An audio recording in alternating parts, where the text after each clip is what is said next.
movie stars, her films watched by millions. Let's start from the beginning again, Jeff. Tell me everything you saw. Her Hollywood movies have stood the test of time, but her screen career lasted just 5 years. I think of amazing performances like High Noon, the Hitchcock films. Grace had this brief and remarkable career.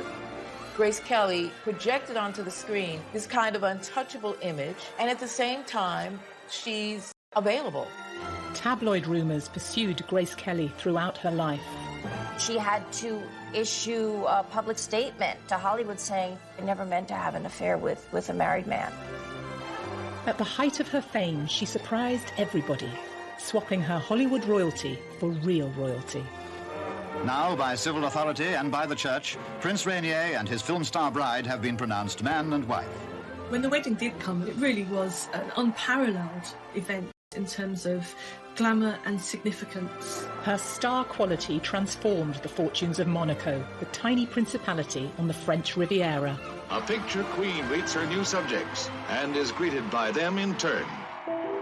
But was Princess Grace the one role she didn't enjoy playing? She did not really understand exactly how much of a bubble you live in, like Diana did not, like Meghan Markle did not. Princess Grace gave Diana a piece of advice. Don't worry, dear. It'll only get worse. And of course it did. What's the truth behind the rumours? As well as an heir, did Prince Rainier demand a dowry payment from Grace? Grace had to show up with not only her glamour and her cachet, but with her checkbook. Those close to the story reveal the truth about her life. A lot of fairy tales do have a dark side to them, and perhaps her life did too. And the story behind her fatal car crash. The car was simply going too fast ever to have a chance of getting round that bend. And so Grace Kelly has died. This, of course, was the end of the romance, and it was terribly tragic.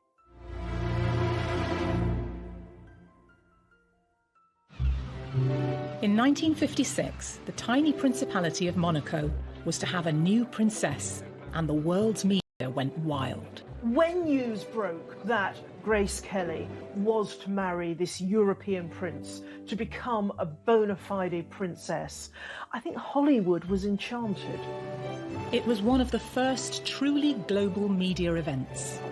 The bride drives with her father through the streets on her way to the Cathedral of St. Nicholas. An estimated 30 million people tuned in to watch them.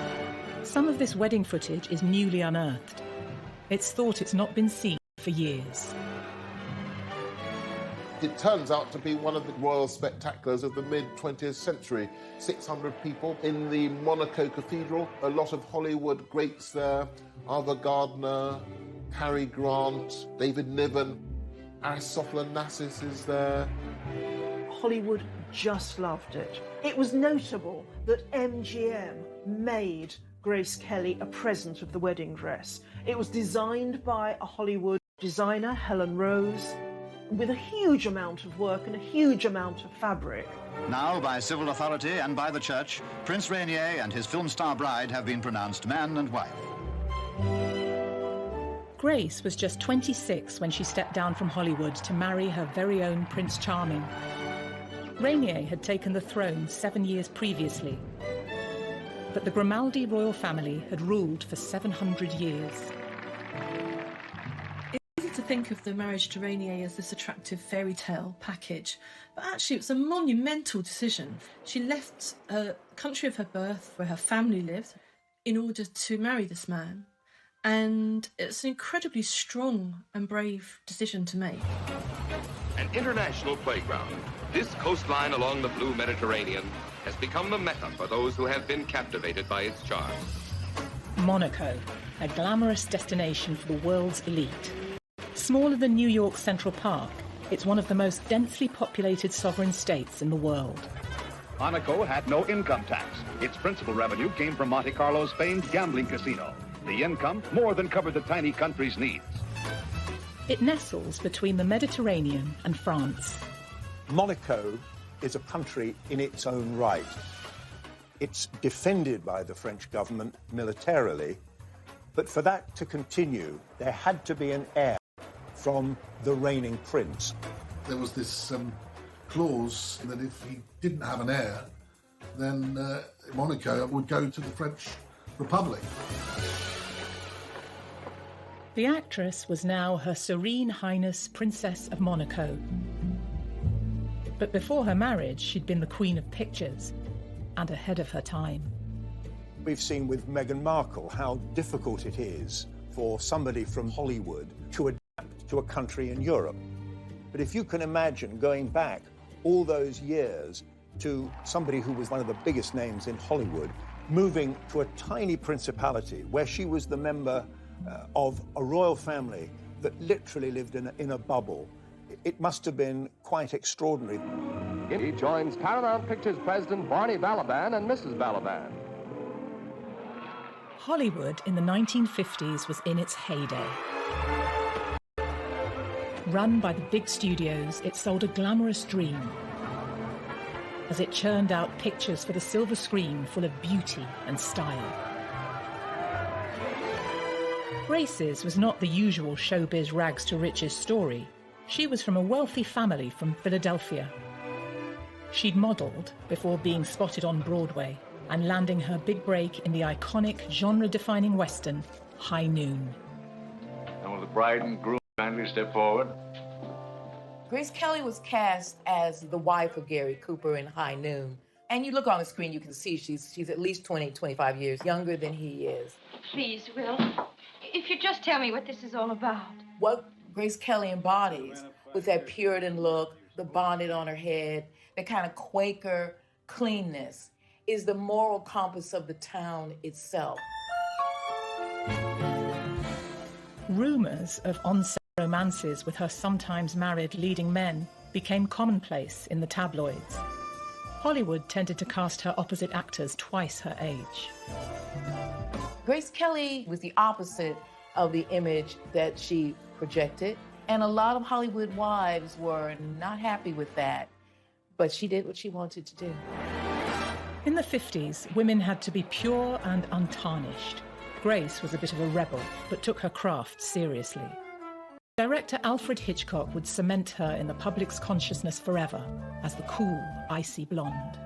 He liked the fact that Grace Kelly projected onto the screen this kind of untouchable image, and at the same time, she's available. Alfred Hitchcock would say, with a brunette and a redhead, you kind of expected explosions, you expected something to happen, but not with an icy blonde. They embodied suspense, which is what Hitchcock was all about. So Grace Kelly was his ideal. Hello. Hitchcock tested this theory in their first film together, the tightly wound thriller, Dial M for Murder. Hello. Grace gives an electrifying performance as an unfaithful wife who is stalked by a crook hired by her cuckolded husband. Hitchcock loved necks, and the rope around the neck was the ultimate thing, the strangulation. So in this scene, the guy throws her backwards in her negligee over the desk, strangling her on top of her. Basically, he's raping her, without doing it, to kill him. That's Hitchcock in a nutshell, and Grace knew exactly what he was doing. This is Hitchcock's most blatant statement about her as his muse. Despite her icy image and strict Catholic upbringing, the actress could happily banter away with the director.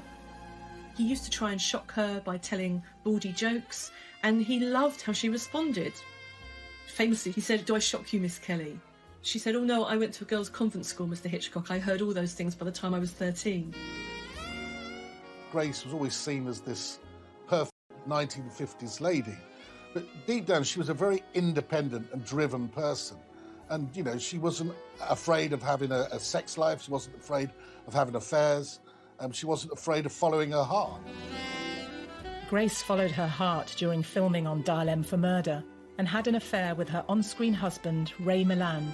It put her fledgling career in jeopardy. She really messed up when she had an affair with him. She had to issue a public statement to Hollywood saying, I never meant to have an affair with a married man. Growing up, Grace was said to have had a difficult relationship with her family. She defied her father to become an actress. He didn't see her as having any of the star quality that everybody else could see. Grace Kelly always had to prove something to her father. She was the third child of four. So it wasn't that Grace wasn't loved, but she maybe wasn't noticed. Intelligent and from a wealthy family, her background certainly drove her on to succeed. If her hard work with Hitchcock had boosted her career, her next film, the modest romance Country Girl, would be the making of it. Oh, no, not me, thank you. I'm just a girl from the country. The theater and the people in it have always been a complete mystery to me. In minimal makeup and unfashionable clothes, Grace was cast against her icy blonde type as the wife of an alcoholic singer played by Bing Crosby. When did you get these, Frank? Last night after you fell asleep. No more, Frank. It was rumoured they carried the relationship off-screen too. When we get to Boston, I'll get you some sleeping pills. Even in The Country Girl, playing in those incredibly dowdy clothes, Grace made it look good and classy. Whether you like it or not, Frank's weak. He's a leaner. And I happen to be the one he leans on. Hollywood loves to reward actors and actresses who gain weight or lose weight for pictures or who look very dowdy and very much against their elegant image. Just 25 and one of the youngest ever Oscar winners when she lifted the coveted trophy. The Oscar was presented by rumoured former flame William Holden. I can only say thank you with all my heart to all who made this possible for me. After just 4 years in film, she was the toast of Hollywood. The success of The Country Girl was a pivotal moment that not only changed her professional life, but personal life too. It was through the film she met Prince Rainier of Monaco. It's a strange series of coincidences that brings Grace and Rainier together. She was asked to go to the Cannes Film Festival to promote The Country Girl, and then Parry Match wanted to do a photo shoot, so they were thinking, how can we have an interesting photo shoot? How about Hollywood royalty with actual royalty? The magazine arranged for a PR shoot with Rainier at his palace in the Principality. He'd ascended the throne in 1949, a dashing war hero. He'd seen action and was awarded the French Croix de Guerre with Bronze Star. 6 years Grace's senior, their meeting didn't get off to the best of starts. The electricity was out in her hotel, so she had to wear a frumpy dress and style her hair herself. She had to pull it back in a bun. She also didn't have a hat. She didn't know she was supposed to wear a hat, so she borrowed a friend's really hideous floral headdress. He was about an hour late, which she was quite frustrated by. But when he did turn up, he was extremely charming to her. He showed her around the Disney World-like palace that is Monte Carlo, and they did hit it off. He was educated at a number of British boarding schools, so he did have that kind of cosmopolitan and, of course, English-speaking background that again may have helped. She sent a thank you note to Rainier, and they began corresponding. She would make 11 films in 5 years and found Hollywood ruthless. After numerous unhappy romances and an Oscar win, was she looking for an out and a new life? You know, there he was, handsome, eligible bachelor, living in the palace in the south of France, in Monaco. I think she was in love with the idea of being in love. I think she fell in love through his letters, or she fell in like through his letters. I don't know if she ever really loved him. I think she chose her destiny. A year earlier, Grace's destiny had taken her to the south of France for Hitchcock's To Catch a Thief. During filming, she'd fallen in love with the area, which would later shape her. Paper. I mean, it really qualifies as one of the most beautiful films ever made, I think. We have Grace Kelly playing the beautiful American heiress, Francie Stevens, who spies Cary Grant on the beach and decides that this is the man for her. The film is not regarded as one of Hitchcock's best. but it's well remembered for the sparkling interplay between Grant and Kelly. Her part in the film appeared to mirror her own life. You're here in Europe to buy a husband. The man I want doesn't have a price. Well, that eliminates me. Grace would indeed catch a husband on the French Riviera when she later married Rainier. It's strange to encapture her life in that we see in the car with Cary Grant, with the whole of the Mediterranean and below Monaco that spilled out in front of us.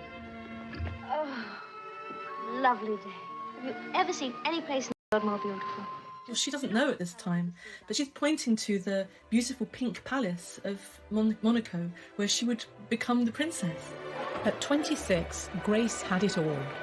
She was a style icon, rich, beautiful, an Oscar winner, and had dated some of the most handsome leading men in film. The whole of Hollywood was stunned when she left, really. She arrived like a meteorite. She was a shining star. 6 years, she was gone.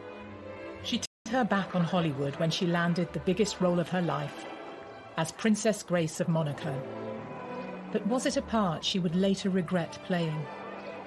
Where you see her as a bride in the famous outfit, I think she does look like a bit of a caged bird trapped behind the veil.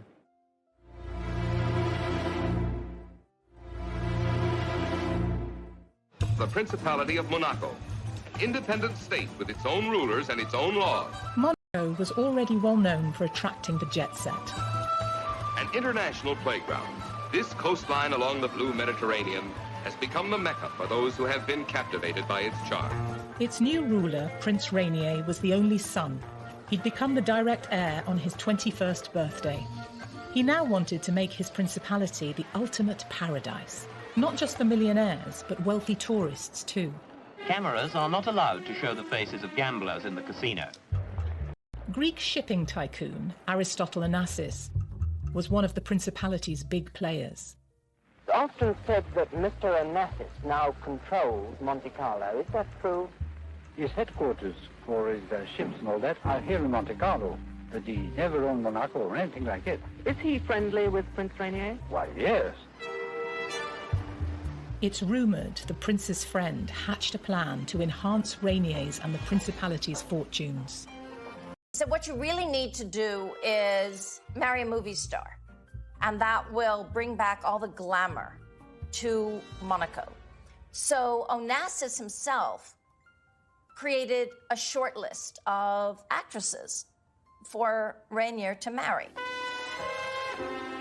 Was Grace Kelly just one of a number of candidates in the mix? Screen goddess Marilyn Monroe, one of Grace's contemporaries, was supposedly on the shortlist but turned him down. Marilyn Monroe kept referring to Prince Rainier as Prince Reindeer.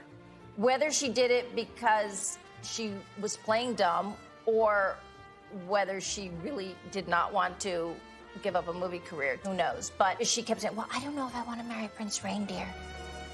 Rainier had been in a long affair which had broken up. He found it very, very difficult to sort of meet a woman on equal terms without being harassed and speculated about. It was rumoured Prince Rainier wanted a glamorous and rich wife for another reason too. There's a law in Monaco that if the prince dies without a male heir, Monaco becomes part of France. At their first meeting in Monaco in the spring, Rainier had been charmed by the beautiful, witty and successful Grace Kelly. Around 8 months after their photo shoot, he set sail for America to meet her family. Within 3 days, he had proposed to Grace, and in that time, according to her sister, they fell very much in love. And then a press conference was told that the Prince of Monaco had chosen his princess, and his bride-to-be never looked lovelier. But behind the cameras, there was said to be a tough business deal Rainier wanted thrashed out. In line with royal custom, he allegedly wanted a large dowry. But to the American Kelly family, this seemed bizarre. Grace Kelly was expected to bring to the marriage not only her high-profile glamour, but also quite a large cash dowry, $2 million. When this was first put to Jack Kelly, her father, he said, my daughter Grace doesn't have to pay anyone to marry her. When Rainier came to visit him, he was like, hey, I'm the king of Philadelphia. You're in my kingdom now, mister. Grace was determined, despite her father's reservations. There was this sense, in a way, that this was the ultimate role. The information about the money remains unclear. Full financial details of any dowry have never been disclosed. But it's rumoured the wealthy actress may have stumped up some of the cash herself. Grace had to show up with not only her glamour and her cachet as an Oscar-winning. The people of Monaco received the news of Prince Rainier's engagement with joyful enthusiasm. After the wedding, this delightful actress will be known as Her Serene Highness, Princess of Monaco. With the marriage brokered, Grace was still under contract with the studio and had one more film to do, a musical. She was going out on a top note. Grace's final film was High Society, by which time she was engaged to Prince Rainier, and everyone really knew that this was the last film before her wedding. In the best tradition of Hollywood musicals, High Society combines witty and energetic songs with a feel-good storyline. In an echo of Grace Kelly's true-life romance with Prince Rainier, the film revolves around Bing Crosby's attempts to win her heart. I would like to talk to you. Rainier visited the set, as their own wedding was only weeks away. You lost a little weight, haven't you, Sam? She's very thin in High Society. It was a very stressful whirlwind time for her. I just want to know what you are doing here the day before my wedding. It's quite extraordinary to think of Rainier being around the set. He was this world-famous prince. They were going to get married. It was all romance, and they were able to spend a bit of time together as a result, getting to know each other. Get in. Did Rainier also want to keep an eye on Grace? Her other co-star, Frank Sinatra, was a renowned womanizer, while Crosby was apparently an old flame, constantly wooing her in the movie with romantic ballads. While I give to you, and you give to me true love. Grace is on the yacht with Bing Crosby, and they're singing True Love. And I guess people were thinking that really is mirroring what's going on with her. And of course, it would have been wonderful fodder for the gossip columns. Miss Lord, would you please lift your chin? In a publicity coup for the studio, the actress wears Rainier's ring in the film. Hey, that's some rock you got there, Sam. Do you mind that yourself, George? It was a stunning emerald-cut diamond. It rapidly became one of the most famous engagement rings in the world. She was wearing this great gift from the man in her life while she was leaving her old world behind. Sort of couldn't write it in a fairy tale because nobody would believe it, but it did happen. But you're sensational. There's also the idea that she's kind of sending herself up a little bit in High Society. There's the number You're Sensational when Frank Sinatra serenades her. It's a very sexy number. Ron's goddess, this icy femme is frigidaire. He can see beneath that and beyond that actually she's sensational and that she's warm and sexy and fun. 'Cause you're sensational. As Grace left Hollywood, she might have hoped she'd be back on a film set one day. But this was before Women's Lib, and now her career was out of her hands and in her fiancé's. You said that whether or not you continued your career after your marriage would depend on... Yes, that is the decision the Prince made. Has it already been discussed, may I ask? Oh, yes. I think probably Rainier was controlling. He was older than Grace. He had come from that social background where girls were girls, decorative, and men ran everything. The marriage would be the end of her incredible award-winning career. Within weeks, Grace was leaving her old life behind. It was an amazingly short period between the end of High Society and the time when she had to leave for Monaco, roughly a month. Grace and her family sailed to Monaco on an 8-day voyage. The move to Monaco is a very, very dramatic change in her life and slightly terrifying step. So she surrounds herself with lots and lots of activity. It's a very exciting thing, and I'm very, very happy. Of course, I'm a little sad to be leaving home, but I hope to be back quite often. Here was the princess coming into this amazing port in Monte Carlo, and it seemed everybody who lived in Monaco was out in the streets. It was the stuff of fairy tale. It made headlines around the world. The shot was picture perfect, but was the fairy tale real? Would Grace miss the old life she left behind? And would she soon come to tire of her new role? A lot of fairy tales do have a dark side to them, and perhaps her life did too.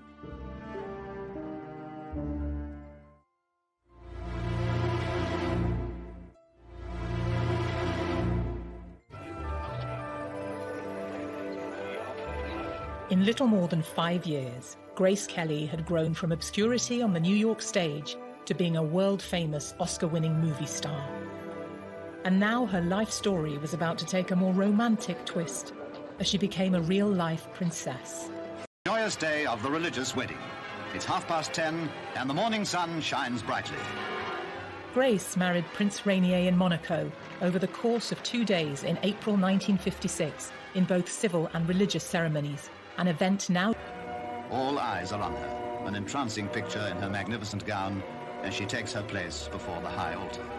The ceremony was filmed by MGM and by TV companies who broadcast it to 30 million viewers around the world. There was the civil ceremony on one day, then the religious ceremony at the cathedral the next, attended by so many guests, including Hollywood royalty, Cary Grant, David Niven, Ava Gardner. We're now out of the 40s. The world has settled down after the Second World War. And this is glamour. This was the stuff that, dreams are made of. And I can still see that picture, black and white, of course, in my mind's eye. This was Hollywood with bells on. Couldn't have been any more exciting. When the wedding did come, it really was an unparalleled event in terms of glamour and significance and newsworthiness. Grace's wedding dress is one of the best remembered and most elegant bridal gowns of all time. She didn't order it from a fashion house. It was a gift from her former studio, MGM, and created by Helen Rose, the chief costume designer who had worked on 2 of Grace's previous films. It's notable that MGM would make Grace a present of the wedding dress, this staggering dress involving vast amounts of fabric, vast amounts, hours and hours of work. The dress had been the subject of intense press interest. Miss Kelly, we understand that you've changed the idea about your gown already. Is that your decision or Helen Rose's at MGM? Oh, no, I don't know where you heard it. It's always been the same. And it's still the original dress that you planned. I understand it took 3 dozen seamstresses 3 weeks with an estimated cost back then of $7,200. Can you imagine how much it would cost today? It was the beginning of the iconic wedding dress that people dreamed about. Now, by civil authority and by the church, Prince Rainier and his film star bride have been pronounced man and wife. Princess Grace's wedding dress seems to have inspired bridal fashions for more than 6 decades. Many royal watchers believe that it influenced the design of Kate Middleton's wedding dress in 2011 for her marriage to Prince William. I was reporting for Catherine's wedding, the Duchess of Cambridge's dress, and as soon as I saw it, I thought, Princess Grace. I can see the similarity. I can see slightly the high collar, lots of lace, I'm sure with Catherine. It's a very tight bond with your designer. So I wouldn't be surprised if she references Grace Kelly's dress. Wouldn't be surprised at all. Didn't possess. She wore this little sort of Juliet cap, beautifully embroidered and decorated, which again allowed a sight of that very beautiful face. Grace and Rainier had invited many VIP guests, such as the Aga Khan of India and the Greek shipping magnate Aristotle Onassis, who first came up with the idea of Rainier marrying a Hollywood star to raise the profile of Monaco. But the restrained European monarchs of the 1950s stayed away. It's said that Queen Elizabeth II in England said, no, I'm not going, far too many celebrities, far too many Hollywood types. Maybe they were slightly sniffy, and in fact later Grace became very, very friendly with the British royal family. But certainly they didn't seem to be rushing to Monaco.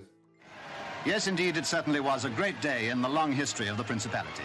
A great day for the loyal people of Monaco.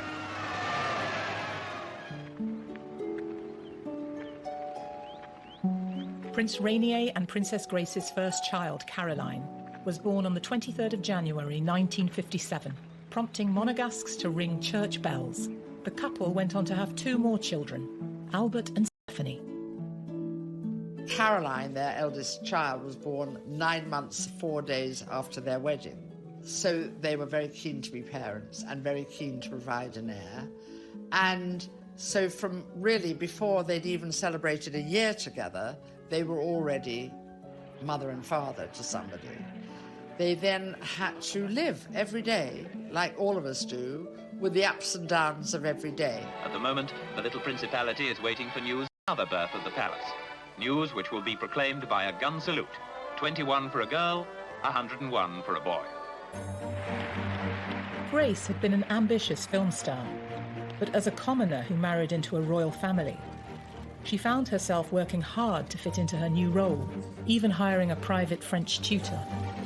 She would have had to learn the accent. She would have had to have learned the ways people speak, how they eat, what they did on Sundays, because it's a very conservative Catholic country. She would have been called Her Serene Highness, and she would have had to be serene.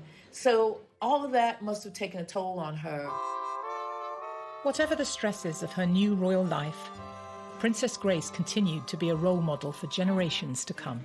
She became a style icon perhaps because her own personal style, her figure, those very beautifully cut suits, the dresses with the narrow waist and the huge flaring skirt. When I was growing up in the 60s, there were 2 paper dolls. These were the ideals. You were meant to be a mom, that was your duty, but you never were supposed to gain weight.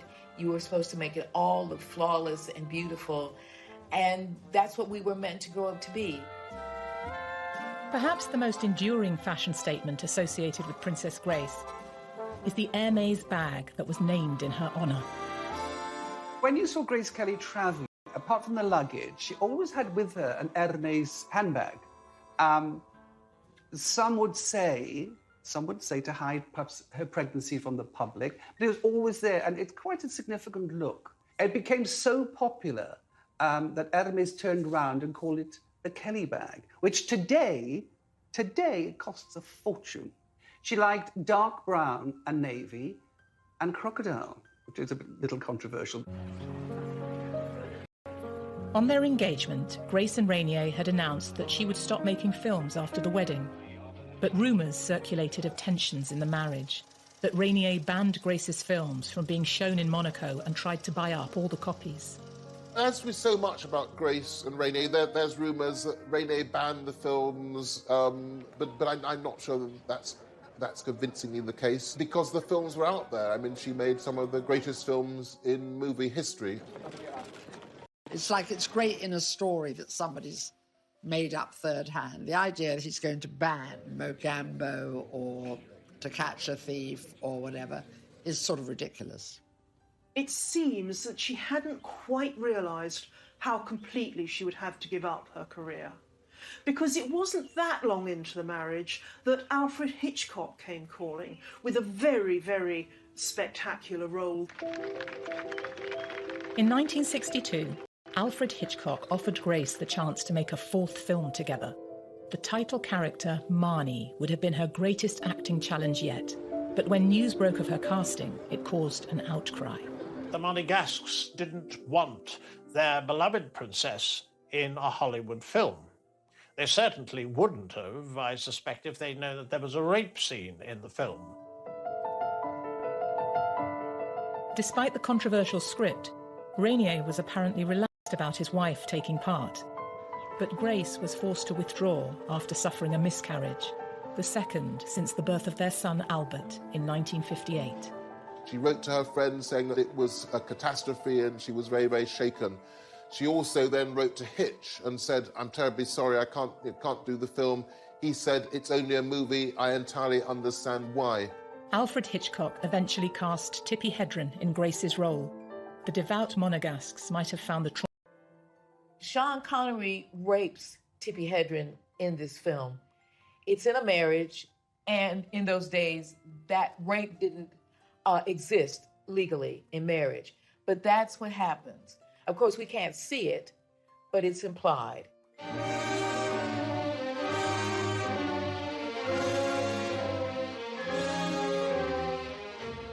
The day after that, she attempts to kill herself. So this is an incredibly dark and disturbing storyline. It's very hard to see Princess of Monaco playing that role. I'm sure Rainier didn't want Grace to take part in that. Biographers later contradicted the rumours that Rainier had effectively killed off Grace's acting career. I think it was a great source of sadness to Grace that she wasn't able to play Marnie. And I think that she then had to accept, really, that she wasn't going to go back to Hollywood and make Hollywood films again. Gossip was rife about Rainier's controlling nature, and the rumours about their relationship continued in the years ahead. There were rumors of various, what they used to call toy boys, and she had a flat in Paris, and there were all kinds of stuff about affairs and all of this. She was a good person, and she didn't hurt anybody.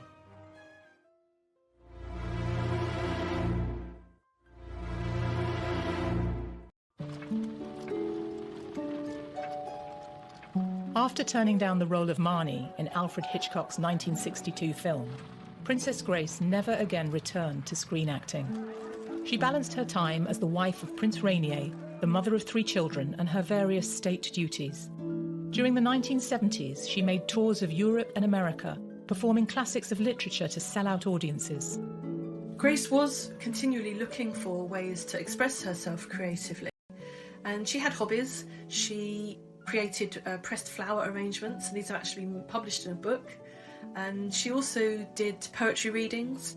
Princess Grace gave a revealing interview to Desert Island Discs in 1981, admitting how much pleasure the readings were giving her. You've been giving poetry recitals? Yes, this is something I started a few years ago, and I've enjoyed it very much. It's been very pleasant, and it's something that I can do without being away from Monaco for any long period of time. People still realised that she had an innate talent and ability, and that they really wanted to still see her. And she was a great supporter of the arts, of ballet and the performing arts, in her role as a princess. In 1977, Grace's love of ballet gave her the opportunity to make a renowned Russian ballet school. The film you're going to see is about the children of Theatre Street in Leningrad. Grace had wanted to be a dancer in her teens, and ballet was still very close to her heart. This touching film was among the nominees for Best Documentary Feature at the 1978 Oscars. This is where all that effortless grace began. Only years of study and practice can make the ballet movements look unstudied and natural, and perfectly confident. Grace brought real prestige to the film, and is said to have donated her fee and a portion of the takings to support an Academy of Dance in Monaco, which still bears her name. Grace understood that she was privileged. She got that. And so she tried to use her privilege as best she could in helping children in particular, in being a patron of the arts. And I think in that she was a good person. She was never able to satisfy herself on the scale, or anything remotely like the scale that she was used to in Hollywood.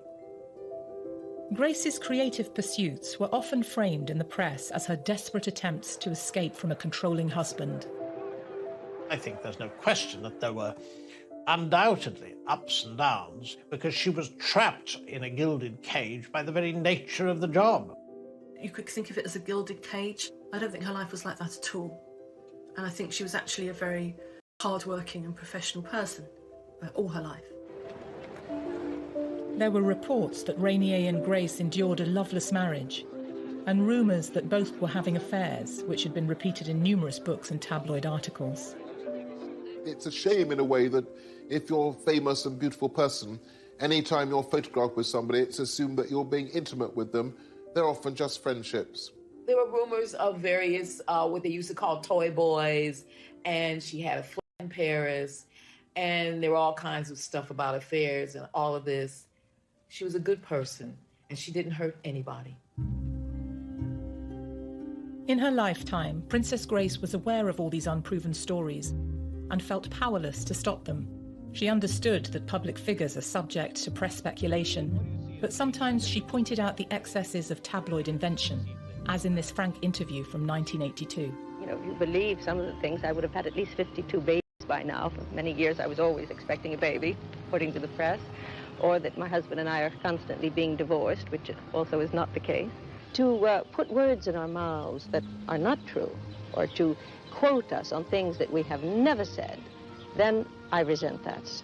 And unfortunately, there's very... It's thought that in the contract Grace signed with Rainier in 1956, she agreed that if their marriage should ever end, it would result in her losing access to their children.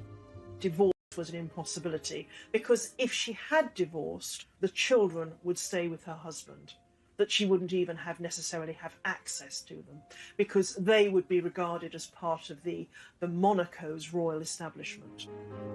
After a lifetime of facing down colourful tabloid stories, Princess Grace was a veteran of handling the press. In 1981, she read poetry at a gala event in London, in front of Prince Charles and Lady Diana Spencer. The charity concert at £50 a ticket was in aid of the Royal Opera House, and one of the performers was Princess Grace of Monaco. She, of course, is very experienced at this sort of occasion. She also knows how to give a helping hand to a newcomer. This was Diana's first public event since her engagement, before the intimidating glare of paparazzi cameras. David Emanuel designed the dress she wore that night. I think it was possibly at that stage a bit too much for Diana, and Princess Grace gave Diana a piece of advice, and apparently, I quote, "Don't worry, dear, it'll only get worse." And of course it did. I think that Grace was a very maternal person. Her eldest daughter, Caroline, was close in age to Diana herself. Grace is still an actor, so she would have known intuition and instinctively what Diana needed to hear. Because Diana made some comment about the attention. It's really quite a moving set of footage to see this woman who knows exactly what's ahead of Diana, to meet her at this stage when Diana really has no idea what's ahead of her. She made the news, and when she didn't make the news, in her mind, the news was made up about her. She did not really understand exactly how much of a bubble you live in, like Diana did not, like Meghan Markle did not. Away from the rumours about her unhappy marriage, Princess Grace was also said to have faced health issues during her later years, especially migraines, possibly connected to her lifelong issue of poor eyesight. She also had a minor car crash. She had been involved in an accident driving a black London taxicab, which was owned by the royal family in Monaco. It wasn't a major accident. She hit another car. But that led to the theory that she was never comfortable behind the wheel of a car. Later, tabloids like the National Enquirer would go much further. In its famously salacious style, the paper claimed that before her death, Grace was trapped in a nightmare world of tranquilizers, depression and loneliness. But also have been a sign of other health issues. She was in her early 50s, perhaps the time of the menopause. There were stories that she was lonely. There were stories that she was depressed. I think trying to keep 3 kids in order and trying to make sure they're happy and they're not doing things they shouldn't do, it's going to be hard. Perhaps the most surprising story of all was that Grace allegedly joined a cult, the Order of the Solar Temple, which had branches all over Europe and Canada. They filmed their rituals in grainy, poor-quality videos. Filmmaker David Cohen dug deep into the story of Grace's involvement. Grace Kelly had gotten mixed up with an order that was into all kinds of criminality under the disguise of spiritual wisdom. When we first got this story, allegation, we were, of course, skeptical. In exchange for the promise of enlightenment, devotees were expected to hand over substantial membership fees. The cult was run by Luc Jouret, a doctor, and Joseph de Mambro, a businessman convicted of fraud. In their hands, the order had become a front for money laundering and arms dealing. We traced the abbey where Grace was inducted into the order in a ceremony which was semi-sexual at least. The order made news in the 1990s when disturbing reports showed several of their temples destroyed by fire and 74 devotees dead, including the order's leaders, Jouret and de Mambro. As theories shift between murder and suicide, police can confirm they're investigating an international money laundering operation by certain cult members. The story of Grace and the cult was broadcast in 1997. A spokesman for the furious Prince Rainier described it as a cheap shot at someone who couldn't answer back. One of the things that I learnt in many, many years as a reporter, particularly covering the royal family, is that when journalists get together in large numbers, any number of bizarre stories can come out. Was Princess Grace part of some bizarre cult? Personally, I would regard stories like that as most likely nonsense, most likely fabrications, but who knows? On the 13th of September 1982, Princess Grace and her daughter Stephanie set off to Monaco from their hilltop home in France. Grace had vowed not to drive again after her previous crash, but she took the wheel and followed a route that one of her movie characters had driven more than 25 years earlier. In Alfred Hitchcock's rousing thriller To Catch a Thief, Kelly gave a thrilling performance while also giving Cary Grant a scare. Slow down. And let them catch us? In the film, they'll down the hairpin bends for real to ensure that Stephanie made it onto a train back to school in Paris. She'd had accidents before, maybe didn't drive that frequently. It's very sad that she seems to have been driving the day of the terrible accident. So they go over the hill and it's catastrophic. As Princess Grace and her daughter Stephanie were rushed to hospital, a rumour mill of wild conspiracy theories was already running up to full speed. The mafia was supposed to run Monaco, so they did something to the brakes as a message to Rainier. It couldn't just be as simple as driver error, that there had to be some kind of meaning in it.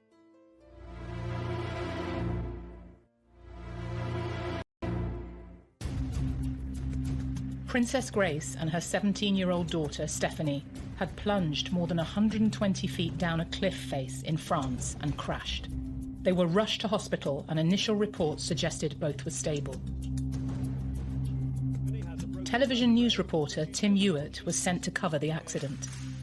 Immediately after the crash, the royal spokesman in Monaco said very, very little about it. They carried on almost as if nothing had happened. They did not want to cause panic or alarm, and royal press officers in that situation always steer a more cautious path. First, the opinion given not only to the public but to her family in the States was that while injured, she was expected to recover. It was confirmed that fortunately Stephanie was in a stable condition. Princess Stephanie has a broken vertebrae, but she's fully conscious, sitting up in bed and eating normally. If you look at the pictures of that car after the crash, it really is actually quite extraordinary that Stephanie survived. Locals waited desperately outside the palace for news about Grace. The day after the accident, the announcement came. Princess Grace of Monaco had died, aged 52. The palace spokeswoman in Monte Carlo said that when the princess died, her husband, Prince Rainier, and her 3 children were at her bedside. Well, Monaco was in a state of shock, a total state of shock. She was a hugely popular figure. This nation went into a complete state of mourning. She was beloved. Nobody could believe it was over. Her death has stunned the Principality. Business is closed out of respect. Everywhere flags flew at half-mast. Even the famous casino locked its doors until tomorrow. Princess Grace's funeral was broadcast around 100 million people. It captured the grief as hundreds in Monaco mourned the loss of Princess Grace. The Principality of Monaco has been in mourning since Princess Grace died on Tuesday, and today only the people who live here were allowed onto the streets around the royal palace to watch her funeral procession go by. It was a morning of intense emotion. The princess was an enormously popular figure.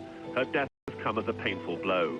Just as her wedding had been beamed round the world, of course, her funeral, those years later, was beamed round the world. This, of course, was the end of the romance, the end of the Cinderella effect, and it was terribly tragic.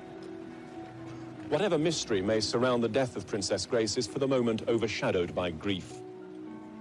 Doing the job that I was doing, and I did for many, many years, you're frequently exposed to extremes of emotion, people in distress. I think that trip to Monaco was one of the more intense that I did, because there was genuinely there a quite extraordinary sense of grief. Many, many places that I went to and events that I reported on, I've forgotten, but not this one. Over 400 people attended the funeral at the same cathedral where she was married 26 years earlier. For Rainier, Grace had been absolutely the centre of both his private and his public life. So whatever difficulties there may have been in the marriage, I think it was a strong union. So I think he was pretty much, certainly at the time of her death, a broken man. The news reports from the day captured the family's heartbreak. As Rainier walked alongside his daughter Caroline and son Albert, they were caught in the full media glare, unable to hide their anguish. You only have to see the pictures to see how distressed the members of the family were. Prince Rainier was distraught. There were rumours that he would abdicate in favour of Albert, who was still, of course, quite young, because he couldn't go on without Grace. Princess Grace's global impact was clear to see. Family, royalty, celebrities, and people the world over were united in the loss. A number of her old friends from Hollywood came. Cary Grant, James Stewart gave the eulogy, saying that she was the nicest person he'd ever known. Grace's life of Hollywood stardom, royalty and tragedy continued to play out even after her death. And apparently it was Princess Diana herself who was very insistent with the Buckingham Palace establishment that she should be allowed to go. Diana herself was to die in a car crash 15 years after Princess Grace. Of course, one of the most tragic elements of the funeral is that Stephanie was still in hospital, not able to attend her own mother's funeral.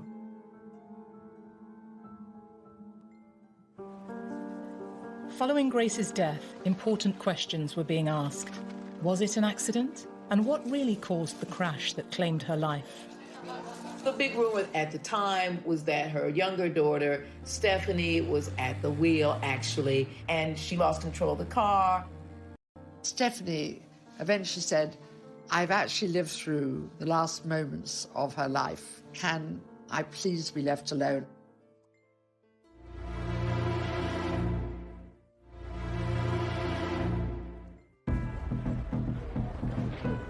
Following the death of Princess Grace, Monaco was in mourning.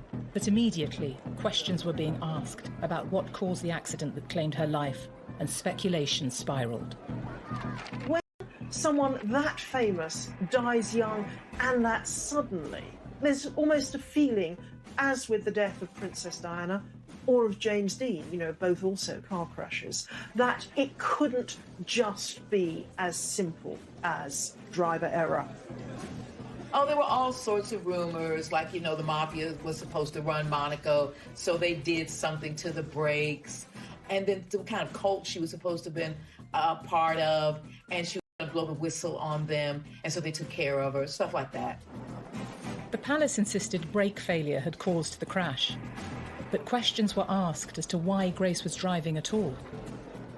Rainier did not want Grace to drive, not just then, but for a long time before that, because she had terrible eyesight and wouldn't wear her glasses, and because she'd been having these debilitating headaches, and because he knew she didn't like driving. Normally a chauffeur would have driven them, but on this occasion, because there was so much luggage to put in the car, covering the back seat, there was only room for 2 people in the car. The chauffeur offered to take them and to go back and get the clothing. But Princess Grace insisted that she should drive. There were rumours that Grace's daughter Stephanie was driving at the time of the accident. The big rumor that actually survived at the time was that her younger daughter, Stephanie, was at the wheel, actually, and she lost control of the car, but she was underage, and so they covered it up. The suggestion that Stephanie was driving came out very quickly after the crash, because when the car landed on its roof, the first people to get there to help saw Stephanie emerging from the driver's door of the car. However, a witness came forward confirming he saw... to anyone about the accident. She didn't want to talk to the press. She didn't want to discuss it. It's an incredible trauma to go through, to have your mother beside you, and she was blamed for it. It was revealed in the press that Stephanie attempted to stop the car. So the mystery of what happened on the twisting mountain road into Monaco appears at last to have been cleared up. Princess Grace, according to tonight's medical reports, was driving. As the car careered out of control, her 17-year-old daughter Stephanie desperately tried to reach the steering wheel. There was nothing she could do, and the Rover plunged over a steep ravine. Did the brakes fail? Well, that was one theory. There were no skid marks in the road where the accident happened. Engineers who came over from Rover in the United Kingdom insisted that there was no brake failure. Doctors revealed that Grace had suffered a brain hemorrhage whilst driving. It's thought that, although she thought she had her foot on the brake, it could have well been on the accelerator. Stephanie and Grace got in without putting their safety belts on. The car, the fall, had pushed her mother towards the back street, and Stephanie had not been able to get out of her own seat, which had been bashed, so she had to wriggle out of the driver's seat, and she tried to shout, "Please take us to Monaco." Princess Grace suffered a second hemorrhage in hospital, most likely caused by the accident. The medical staff, led by the hospital director, Professor Charles-Louis Chatelain, finally had to tell Prince Rainier his wife had no hope of recovery. The prince asked for the machine to be switched off. The doctors have said, had she been, at home sitting on a sofa, she might have been fine 5 minutes later and nothing happened. Unfortunately, she was at the wheel of a car, and that car was on these very bendy roads on the side of these very, very steep cliffs. Stephanie eventually said, "I've actually lived through the last moments of her life, really. Can I please be left alone?" And Rainier himself said, "It's tragic enough on its own without repeating these terrible stories." After losing his beloved wife of 26 years, Prince Rainier never remarried. After the funeral, Rainier was really not to be seen, and he lived on over 20 years more as a widower. Prince Rainier died aged 81. He was buried next to his late wife in the Grimaldi royal family vault. Grace Kelly embraced her role as princess, but could never escape the goldfish bowl she existed in, fueled by her Hollywood fame. Her movie career, all Hollywood actresses. She's absolutely continued to be a legend. Her star power has never diminished. In a sense, an awful sense, her terrifying death actually just gave another element to her legend. She had an extraordinary life. She had the best of Hollywood. She had the best of royalty. And she actually contributed so much to the small country who will remember her forever. Her presence is felt everywhere, whether it's the Princess Grace Theatre or her patronage of the arts. And clearly, I think it's fair to say that her name will forever be associated with Monaco. Grace rarely gave interviews, but less than 3 months before her death, she spoke publicly. In the revealing conversation, she answered personal questions about her legacy. I would like to be remembered as trying to do my job well, of being understanding and kind. No, I'd like to be remembered as a decent human being.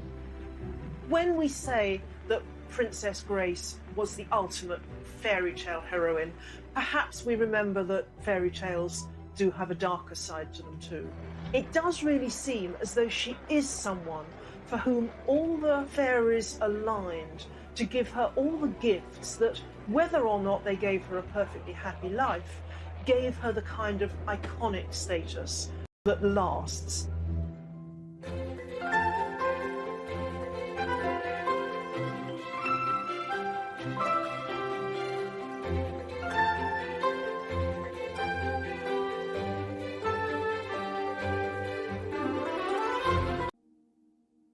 And his film star bride have been pronounced man and wife. Grace was just 26 when she stepped down from Hollywood to marry her very own Prince Charming. Rainier had taken the throne 7 years previously, but the Grimaldi royal family had ruled for 700 years. It's easy to think of the marriage to Rainier as this attractive fairy tale package, but actually it was a monumental decision. She left the country of her birth, where her family lived, in order to marry this man. And it's an incredibly strong and brave decision to make. An international playground, this coastline along the blue Mediterranean has become the mecca for those who have been captivated by its charms. Monaco, a glamorous destination for the world's elite. Smaller than New York's Central Park, it's one of the most densely populated sovereign states in the world. Monaco had no income tax. Its principal revenue came from Monte Carlo's famed gambling